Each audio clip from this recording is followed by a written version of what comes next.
اس سے وہ اس کو فائدہ حاصل ہو، وہ ہے رفع یامہ کے کام۔ مثال کے طور پر آپ یہ کہہ لیں کہ کسی جگہ پہ پانی کا کولر لگوا دینا، اب اس میں آتے جاتے مسافر لوگ، پیاسے لوگ پانی پیتے ہیں، نہ صرف وہ بلکہ کہہ لیں کہ آپ چرند پرند بھی پانی پیتے ہیں، جو برڈز ہوتے ہیں اور جو جانور ہوتے ہیں وہ بھی پانی پئیں۔ اس کے علاوہ یا آپ یہ کہہ لیں کہ کسی جگہ پہ پنکھے لگوا دینا، درخت لگوا دینا، یعنی اس طرح کے کام جس سے کہ بنی نوع انسان کو فوائد حاصل ہوں، وہ رفع یامہ کے کام کہلاتے ہیں۔ اب بات آ جاتی ہے سخاوت۔ جب ہم کسی کو کچھ دیتے ہیں، کسی کی مدد کرتے ہیں، تو اس میں سب سے ضروری جو چیز ہے بیٹا وہ یہ ہونی چاہیے کہ اس میں جو ہے وہ نمائش نہیں ہو، دکھاوا نہ ہو کہ ہم دکھا کے ویڈیو بنا کے کسی کو دے رہے ہوں، بتا رہے ہوں، 10 لوگوں کو دکھا کے دے رہے ہوں، ڈھیر سارے لوگوں کو اکٹھا کر لیں، اس کے بعد ان کو بانٹ رہے ہوں۔ تو یہ چیز جو ہے وہ سخاوت میں نہیں ہونی چاہیے، کیونکہ اگر یہ چیز شامل ہو جاتی ہے، دکھاوا شامل ہو جاتا ہے کہ دیکھنے کو لے وہ فلاں شخص تو بہت ہی دریا دل ہے جی، وہ تو اللہ کی راہ میں بہت خرچ کرتا ہے، یا ویڈیو بنا کے بھیج رہے ہیں یا ٹی وی پہ لگا رہے ہیں، تو اس طرح کا کوئی کام نہیں ہونا چاہیے، کیونکہ اس سے کرنے سے جس کو آپ دے رہے ہیں اس کی عزت نفس مجروح ہوتی ہے، اور اس طرح سے پھر انسان کے دل میں ایک تکبر جو ہے غرور سا آ جاتا ہے کہ یہ ہم اللہ کی راہ میں دے رہے ہیں، تو یہ ریاکاری ہو جاتی ہے، یعنی دکھلاوا ہو جاتا ہے، غلط ہو جاتی ہے، جس سے کہ اللہ کی خوشنودی تو حاصل نہیں ہوتی ہے، لیکن جو ہے وہ پھر اس طرح کا اللہ جو ہے وہ بدلہ نہیں دے پاتا، جو مطلب دیتا ہمیں جو کہ انسان چاہتا ہے۔ اب کیا ہونا چاہیے سخاوت میں، کہ کہتے ہیں کہ جب آپ ایک شخص کو دو اپنے ہاتھ سے، دائیں ہاتھ سے تو بائیں ہاتھ کو بھی پتہ نہیں چلنا چاہیے کہ آپ نے کسی کو کچھ دیا ہے، کہ اس سے جو ہے وہ لینے والے کی عزت نفس مجروح نہیں ہوتی، جو اس کی مجبوری ہوتی ہے وہ اسے وہ نہیں ہوتا ہے، مطلب یہ ہوتا ہے کہ وہ بیچارہ جو ہے وہ کسی کو کہہ بھی نہیں سکتا اپنی ضرورت کے لیے، اور جب اس کی ضرورت پوری ہو جاتی ہے تو وہ خاموشی سے، ظاہر ہے اس کا اجر پھر اللہ تعالیٰ اس شخص کو بہت زیادہ دیتا ہے، اور بہت زیادہ بڑھا کے دیتا ہے، جو صرف اور صرف اللہ کی خوشنودی کے لیے جو ہے وہ کسی کی مدد کرتا ہے۔ اب ہم دیکھتے ہیں بخل کیا ہوتا ہے۔ بخل کا مطلب ہے کنجوسی کرنا، یعنی کسی کے پاس بہت دولت ہو، بہت روپیہ پیسہ ہو، اور وہ اس روپے پیسے سے اپنی ضروریات زندگی پر بھی خرچ نہ کرے، مثلا اپنی خوراک پر اچھی خوراک نہ کھائے جو ضرورت کی ہے، اور اچھا لباس نہ پہنے، اچھے کپڑے نہ بنائیں، علاج اچھا نہ کروائے اگر وہ بیمار ہو جاتا ہے تو، سفر وغیرہ پر بہترین خرچ نہ کرے، یہ ہے بخل۔ یعنی پیسے ہوتے ہوئے بھی جو ہے وہ جو کنجوسی کرتا ہے، اور نہ تو خود پر خرچ کرتا ہے اور نہ ہی ضرورت مندوں پر خرچ کرتا ہے، تو یہ بخل کہلاتا ہے، کنجوسی کہلاتا ہے۔ بلکہ اس کا ایک کوشش یہ ہوتی ہے کہ وہ اپنے پیسوں کو جمع کرتا رہے اور دولت کو اکٹھی کرے، اس کو بڑھائے، اس کو زیادہ کرے، تو ایسے شخص کو اللہ تعالیٰ نے جو ہے وہ پسند نہیں کیا ہے، اللہ تعالیٰ ایسے شخص کو سخت ناپسند کرتا ہے۔ سخاوت کرنے والے کو، یعنی جو اللہ کی راہ میں سخاوت کرتا ہے، اللہ کی راہ میں خرچ کرتا ہے، اسے ہم سخی کہتے ہیں، اور جو اللہ کی راہ میں خرچ نہیں کرتا، اپنے روپے پیسے کو گن گن کے رکھتا ہے، جمع کر کے رکھتا ہے، اس کو بڑھانے کے چکر میں لگا رہتا ہے، اس کو ہم بخیل کہتے ہیں، دوسرے لفظوں میں اس کو ہم کنجوس بھی کہتے ہیں۔ اچھا، یہ تو ہوگی سخاوت کی فضیلت جو ہے وہ مفہوم، کہ سخاوت کیا ہوتا ہے اور بخل کیا ہوتا ہے، یعنی کنجوسی کیا ہوتی ہے۔ اب ہم یہ دیکھتے ہیں کہ سخاوت کی اہمیت کیا ہے، اور اللہ تعالیٰ نے کنجوسی کے لیے، بخل کے لیے ہمیں کس طرح سے منع کیا ہے، اس کی مذمت کی ہے کہ ہمیں بخل نہیں کرنا چاہیے۔ اسلام میں سخاوت کرنے والے کا، جس کو کہ ہم سخی کہتے ہیں، بہت زیادہ بڑا مقام ہے، جبکہ بخل کرنے والے کی، بخیل کی بہت جو ہے وہ اللہ تعالیٰ نے بخل کی مذمت کی ہے کہ بخل نہیں کرنا چاہیے۔ اللہ تعالیٰ ان لوگوں کو پسند کرتا ہے جو کہ اللہ کی راہ میں خرچ کرتے ہیں۔ اللہ تعالیٰ فرماتا ہے کہ کون ہے جو اللہ کو نیک نیت اور خلوص سے قرض دے اور وہ اس کو دگنا کرے، اس کے لیے عزت کا صلہ یعنی جنت ہے۔ اب دیکھیں، وہ مال جو انسان خرچ کرتا ہے اللہ کے بندوں پر، وہ بھی اللہ نے ہی دیا ہوا ہے اس کو،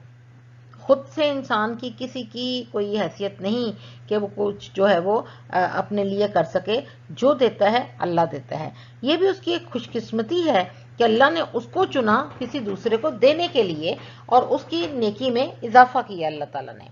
تو اب اس مال کو جو انسان دوسرے کو دیتا ہے اس کی ضرورت پوری کرنے کے لیے اللہ تعالیٰ نے اسے اپنے پر قرض قرار دیا ہے کہ یہ میرے پر اب قرض ہے، تم نے دیا. حالانکہ وہ مال اللہ کا ہی ہے، حالانکہ وہ مال اللہ نے ہی اسے دیا ہے، لیکن پھر بھی اللہ کہہ رہا ہے کہ یہ میں نے قرض دیا ہے. اور اس کو اللہ تعالیٰ پھر دگنا عطا کرتا ہے. اس کو نہ صرف دگنا عطا کرتا ہے، بہت سی جگہوں پر اللہ تعالیٰ بہت سی پریشانیوں اور مشکلات سے بھی اللہ تعالیٰ اس کو بچا لیتا ہے. اور اللہ تعالیٰ فرماتا ہے کہ پھر اس کا جو ہے صلہ جنت دیا اللہ تعالیٰ نے، کہ کون ہے جو اللہ کو نیک نیت اور خلوص سے قرض دے اور اس کو اسے دگنا کرے اور اس کے لیے عزت کا صلہ یعنی جنت ہے. عزت ہے، جنت ہے، اور اللہ تعالیٰ نے اس کو قرض جو ہے اپنے پر کہا ہے. ایک اور جگہ پر سورہ حشر میں فرماتے ہیں اللہ تعالیٰ، اور جو اپنے نفس کی حرص سے بچا لیا گیا ایسے ہی لوگ مراد پانے والے ہیں. یعنی نفس، خواہش، دل کرتا ہے یہ کام کر لیں، دل کرتا ہے یہ چیز خرید لیں، دل کرتا ہے یہ کام کر لیں. وہ پیسہ جو ہم کسی کی مدد کے لیے جو ہے وہ خرچ کر سکتے ہیں، اس کی نسبت ہم کوئی مہنگی سی چیز خریدتے ہیں، مہنگی ٹوائز لیتے ہیں، مہنگے سے کپڑے بناتے ہیں. تو اللہ تعالیٰ فرماتے ہیں جو اپنے حرص سے بچ گیا، اپنے نفس سے بچ گیا، جس نے اپنے نفس پہ قابو پا لیا، جس نے اپنے آپ پر کنٹرول کر لیا، وہی لوگ ہیں جو مراد پانے والے ہیں، جو اللہ کے جو ہیں وہ نزدیک جو ہیں وہ کامیاب ہیں. ہمارے پیارے نبی صلی اللہ علیہ وآلہ وسلم بھی بے حد سخی تھے اور خود بھی رسول اللہ صحابہ کرام کو اس بات کا درس دیا کرتے تھے کہ وہ سخاوت کریں.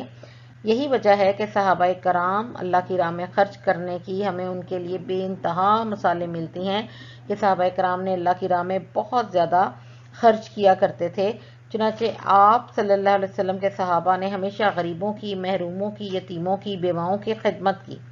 غلاموں کا خیال رکھا اور رفع عامہ کے کاموں میں اعلیٰ مثالیں قائم کی. کہ حضرت ابوبکر صدیق رضی اللہ تعالیٰ عنہ نے حضرت بلال جو ہے وہ ایک حبشی غلام تھے، ان کو ان کے مالک سے خرید کر نبی پاک صلی اللہ علیہ وسلم کے سامنے جب لے کر آئے تو پھر جو ہے وہ یعنی ان کے سامنے آپ پیش کیا تو حضرت بلال نے اسلام قبول کر لیا ہوا تھا. یعنی اسی طرح حضرت عثمان غنی رضی اللہ تعالیٰ عنہ نے بھی بہت ہی ایسے موقع پر جو ہے وہ سخاوت کا مظاہرہ کیا کہ ایک دفعہ جب قحط پڑ گیا تھا تو آپ نے جو ہے وہ غلے کے جتنے بھی اونٹ آئے مدینے میں وہ لے کر آپ نے سب جو ہیں وہ لوگوں میں بانٹ دیے. پھر ایک کنواں خریدا آپ نے ایک یہودی سے اور مسلمانوں کے لیے اور یہودیوں کے لیے سب کے لیے وقف کر دیا. اسی طرح بہت سی ایسی مثالیں ہیں صحابہ کرام کی جو کہ آپ یہ کہہ لیں کہ ہمیں ملتی ہیں. نبی پاک صلی اللہ علیہ وسلم کی بھی بہت سی ایسی مثالیں ہیں جو کہ انہوں نے اللہ کی راہ میں سخاوت کی کہ خود گھر میں ان کے کچھ کھانے کو ہوتا نہ ہوتا لیکن اگر در پہ کوئی آ جاتا تو آپ اس کو خالی ہاتھ واپس نہیں بھیجتے تھے. اب یہی وجہ ہے کہ اللہ کے نیک بندے جو ہیں وہ پھر ہمیشہ جو ہے غریبوں کی مدد کرتے ہیں، مسکینوں کو کھانا کھلاتے ہیں، رفع عامہ کے کاموں میں بڑھ چڑھ کر حصہ لیتے ہیں اور اپنے در پہ آئے ہوئے کسی بھی سائل کو یعنی حاجت مند کو جو ہے وہ واپس نہیں بھیجتے، خالی ہاتھ نہیں لوٹاتے. جو ضرورت مند ہیں ان کی ضرورتوں کو پورا کرتے ہیں،